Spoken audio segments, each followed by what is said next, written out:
Tribuners, temuan miras di Pelabuhan Ambon masih tinggi. Kepolisian minta kerjasama warga.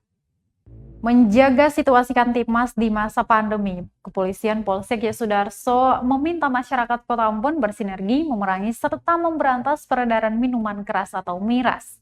Kapolsek KPYS pada Rabu 25 Agustus 2021, Ibtu Baharudin Surya menyatakan selain melakukan razia setiap minggunya di pelabuhan, pihaknya juga memberikan himbauan kepada masyarakat. Menurutnya, sebagian pelaku kriminalitas kedapatan dipengaruhi minuman keras. Untuk itu, pihaknya gencar melakukan upaya preventif dengan masyarakat agar peredaran miras bisa diminimalisir. Razia miras di wilayah pelabuhan pun diintensifkan.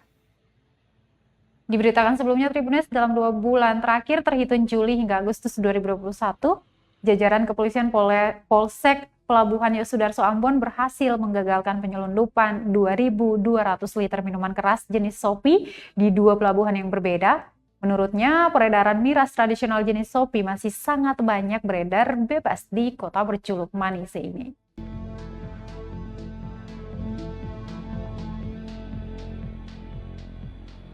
Untuk peredaran miras sendiri, untuk tentunya dari kepolisian melaksanakan langkah preventif, preventif dan represif. Dan represifnya dengan razia ini kita langsung musnahkan untuk mengurangi peredaran miras yang terutama di Kota Ambon. Untuk menjauhi miras karena selain berakibat buruk terhadap kesehatan, juga miras sering menjadi penyebab awal terjadinya gangguan Kamtibmas. Untuk itu masyarakat agar bisa mungkin untuk menghindari pemakaian penggunaan miras. Miras, Pak. Iya, Pak. Terima kasih sudah nonton. Jangan lupa like, subscribe, dan share ya.